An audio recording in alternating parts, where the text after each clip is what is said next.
네, 유다 나라의 히스기야 왕은 몇 가지 놀라운 하나님의 이적들을 경험했습니다. 하나님 앞에 정직하게 행하고 산당과 우상을 없애고 그리고 유월절도 지키고 하나님의 계명을 지켰던 그런 좋은 왕이었습니다. 종교 개혁을 일으키면서 동시에 히스기야 왕이 했던 정책은 아수르 왕을 배반하여 섬기지 않는 것이었습니다. 오직 하나님만 의지하겠다는 그런 결단이었습니다. 그 결과 아수르 왕이 유다를 정복하러 왔고 심한 모욕도 주었지만 하나님께서는 하나님의 나라를 모욕하는 왕과 그의 군대를 가만두지 않으시고 하나님의 사자로 하여금 하룻밤 만에 18만 명이 죽는 그런 일들이 일어나게 하셨습니다. 그리고 또한 아수르 왕도 고국으로 돌아가서 칼에 맞아 죽게 하였습니다. 하나님은 이렇게 유다를 보호하셨고 그 때문에 많은 사람들이 예루살렘에 와서 여호와께 예물을 드리고 또 히스기야가 모든 나라의 눈에 존귀하게 되었습니다. 그 일 이후에 히스기야는 중병이 들었습니다. 히스기야가 와서 죽을 병이라고 말씀을 전해주니까 히스기야는 하나님께 기도를 드립니다. 심히 통곡하면서 하나님 앞에서 진실과 전심으로 또 선하게 행한 것들에 대해서 기억해 달라고 기도를 하였습니다. 이사야가 왕궁을 떠나 성읍을 떠나기도 전에 하나님의 말씀이 이사야에게 다시 임했습니다. 그리고 하나님께서 히스기야의 눈물의 기도를 들었기 때문에 3일 만에 낫게 하시고 또 15년을 더 살 것이라는 그런 말씀을 주셨습니다. 그런 일이 일어났다는 것에 대해서 더 확신을 주시려고 해시계가 있었는데 그 해시계의 그림자가 10도나 뒤로 물러가는 이적도 보여주셨습니다. 저 멀리 바벨론에 있던 브로닥 발라다는 왕이 이 히스기야가 병들었다는 소식을 접했습니다. 그리고 사신들에게 편지와 예물을 들려주고 이 히스기야 왕에게 보내었습니다. 그리고 그 사신들이 히스기야를 만났을 때 이 유다 땅에서 일어났던 몇 가지 놀라운 이적들에 대해서 물어보았다고 말씀하고 있습니다. 브로닥 발라다는 왕은 유다 땅에서 아수르 18만 대군이 전멸했다는 소식을 듣고 매우 놀라워했을 것입니다. 그리고 히스기야의 병에 관한 소식을 듣고 찾아온 브로닥 발라단의 신하들은 그런 중병에 들었던 히스기야가 이제 깨끗하게 나았고 또 해시계가 뒤로 10도나 물러갔다는 이적에 대해서도 들었을 것입니다. 어쨌든 이 히스기야를 만났을 때 그런 이적들에 대해서 이 신하들은 궁금해하고 물어보았습니다. 히스기야는 사신들에게 자신의 보물 창고에 있는 금, 은, 향품과 기름과 군기고와 창고 등 모든 것을 보여주고 왕궁과 나라 안에 있는 것 중에서 보여주지 않은 것이 없다고 기록되어 있습니다. 그런데 문제는 여기에서 시작이 됩니다. 하나님께서는 이사야를 통해서 말씀하시기를 바벨론 신하들에게 보여준 그 모든 것이 바벨론으로 넘겨지게 될 것이라고 말씀을 하십니다. 왜 그렇게 되었을까요? 다른 성경에서는 이 히스기야가 교만하여서 하나님의 은혜에 보답하지 않았기 때문이라고 말씀하고 있습니다. 그 땅에서 있었던 모든 이적들은 바로 하나님의 것이었습니다. 하나님이 주신 것이었습니다. 아수르 대군이 죽고 또 왕이 죽은 것도 또 그의 중병이 치유된 것도 또 해시계의 일도 모두 하나님의 것이었습니다. 그것을 온전하게 믿는다면 계속해서 이런 평화를 유지하기 위해서 또 놀라운 이적들을 경험하기 위해서 또 하나님만 계속해서 의지했을 것입니다. 하지만 하나님께 모든 것을 돌리지 않고 다른 이유의 영광을 돌리게 된다면 하나님이 아닌 다른 나에게 평화와 치유를 가져올 만한 다른 것들을 의지하게 될 것입니다. 그것이 마치 만약에 내 의로움 때문에 그런 일이 일어났다고 생각한다면 내 의로움을 더 증가시켜서 보호를 받으려고 할 것이고요. 혹시 내 정치력 때문에 그런 일이 일어났다고 생각한다면 정치력을 더 발휘해서 그 평화를 유지하려고 할 것입니다. 당시에 바벨론의 왕이었던 이 브로닥 발라단 왕은 우리의 생각보다 조금 더 약한 나라의 왕이었습니다. 나중에는 바벨론이 아주 커지지만은 이때는 아수르가 더 큰 나라였습니다. 그래서 아수르에 의해서 이 브로닥 발라단 왕은 2번이나 왕위에서 폐위되었다고 합니다. 또 한 번은 국외로 추방되었습니다. 그 추방된 상태에서 좁은 지역에 들어가서 거기서 통치를 하면서 아수르에 대항해 왔습니다. 그런 중에 반아수르 정책을 펼치면서 아수르의 18만 대군이 죽게 되는 이적을 보이고 또 아수르 왕까지 그로 인해 죽게 되는 그런 히스기야에 대한 놀라운 이적에 대한 소식을 들었을 때 이 브로닥 발라단 왕은 이 히스기야에 대해서 호감 혹은 동지의식이나 또 유대감 등 이런 것들을 가지게 되었을지도 모릅니다. 그리고 성경 말씀대로 그의 눈에도 그가 존귀하게 보였을 것입니다. 그런 히스기야가 병이 드니 사신을 보낸 것은 참 당연한 일입니다. 히스기야의 입장에서도 이 브로닥 발라단의 사신들은 참 반가운 것이었습니다. 아수르에 대해서 강한 대항 의식을 가지고 있던 브로닥 발라단 왕, 아직 아수르보다는 강하진 않지만 그래도 강한 면모를 보여주었습니다. 2번이나 쫓겨나도 또 국외로 추방되어도 계속해서 끈질기게 살아남아서 아수르에 대항했던 그런 왕이었습니다. 그리고 자신을 존귀하게 여겨줄 줄 알고 또 병이 났을 때 사신까지 보내어주는 그 모습이 히스기야에게는 좋지 않을 수가 없습니다. 그와 동지의식을 갖고 어쩌면 아수르에 대해서 그리고 사방의 여러모로의 그 어려움에 대해서 조금 의지하고자 하는 마음도 들었을 수도 있습니다. 이사야가 히스기야에게 사신들에게 무엇을 보여주었냐고 그렇게 물었을 때 히스기야는 그 바벨론에서 온 신하들을 가리켜서 먼 지방 바벨론에서 온 신하들이라고 말을 했습니다.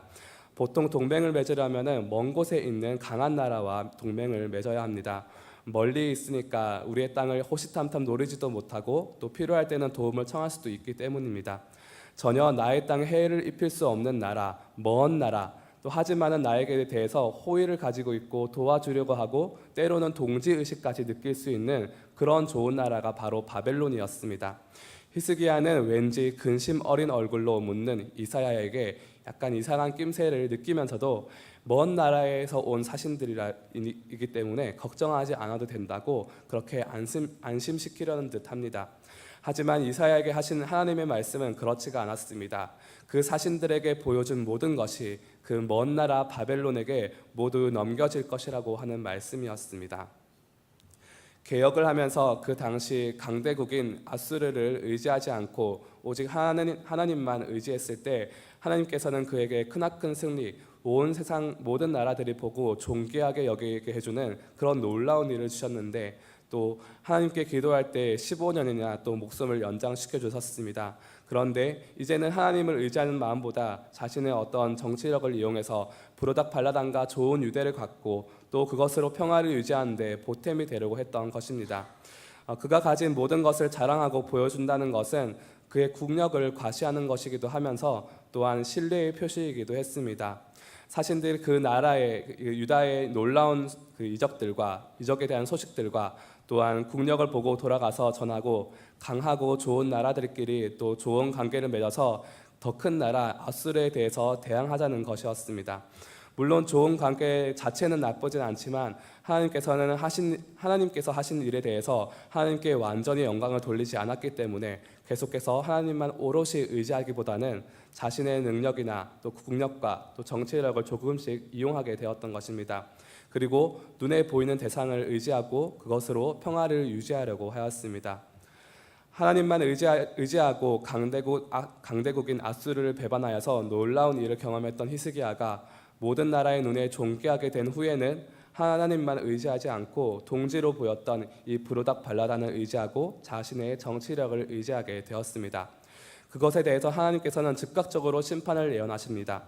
브로닥 발라단은 아수르처럼 강한 나라도 아니었고 또 유다에 대해서 우상을 섬기게 한다든지 억압을 하지도 않았지만은 그냥 멀리 있는 좋은 이웃, 동지 의식을 가질 수 있는 의리 있는 친구, 또 호의를 가진 사람으로 여기고 싶었지만 하나님께서는 이것에 대해서도 우선순위에 대해서 점검을 하시게 되었습니다. 예수님께서 베드로에게 예수님의 양을 맡기기 전에 이렇게 물어보셨습니다. 내가 다른 사람들보다 나를 더 사랑하느냐라고 예수님께서는 베드로에게 물으셨습니다. 우리는 이 말씀에서 우리가 하나님의 양을 맡아서 섬기기 위해서는 첫 번째 조건이 있는데 그것은 다른 사람들보다 그 무엇보다 예수님을 더 사랑하느냐라는 것을 우리가 배울 수가 있습니다. 베드로는 예수님을 사랑하고 있었습니다. 하지만 그에게는 예수님과 하나님보다 더 의지하는 것이 있었음을 우리는 알 수가 있습니다. 겟세마네 동산에서 예수님이 체포되실 때를 보면 그에게는 예수님이 죽으시는 곳까지 따라갈 만한 용기가 있음을 볼 수가 있습니다. 그렇게 예수님을 사랑했습니다. 그래서 예수님이 잡혀가실 때 실제로 그는 칼을 휘둘러서 말고라는 사람의 귀를 잘랐습니다. 그에게는 예수님과 같이 죽을 용기가 있었던 것입니다. 그래서 진심으로 예수님을 위해서 목숨 바쳐 지키고 싸울 마음이 있었습니다. 칼과 몽치를 든 사람들에게 먼저 칼을 빼내어서 선제 공격을 했다는 것은 그런 용기가 있었다는 것을 말해줍니다. 하지만 예수님께서는 베드로에게 이렇게 말씀하십니다. 칼을 칼집에 넣으라, 이것까지 참으라 라고 말씀하셨습니다. 그런데 웬걸 그때부터 베드로는 갑자기 비겁한 제자가 되었습니다. 왜 그렇게 되었을까요? 베드로가 의지했던 것은 칼이고 폭력이었습니다. 폭력을 또 수단으로 삼은 자신의 의로움과 또 의협심이었습니다. 하지만 예수님은 베드로가 의지하고 있던 그 폭력을 꺾으셨습니다. 참으라고 말씀하셨습니다. 오히려 이 잔을 마실 것이라고 말씀하셨습니다. 하나님께서 하시는 일은 폭력으로 되는 것은 아니었기 때문입니다. 베드로는 그것이 이해가 되지 않았습니다. 그리고 자신이 의지하고 있었던 그 폭력에 꺾여버리니 더 이상 자기가 가지고 있던 그 의로움과 의협심을 발휘할 수가 없었습니다. 그리고 예수님을 사랑하지만 그 용기 있는 폭력 뒤에 숨어있던 나약하고 비겁한 본성이 다시 드러나게 되었습니다.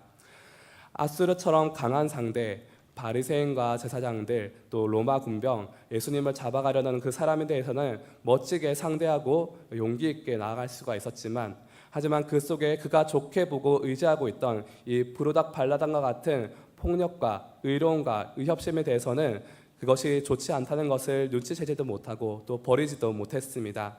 하지만 하나님께서는 그것마저 집어넣어라, 그것마저 끊으라고 말씀을 하십니다. 그리고 오직 하나님만 의지하라고 말씀을 하십니다.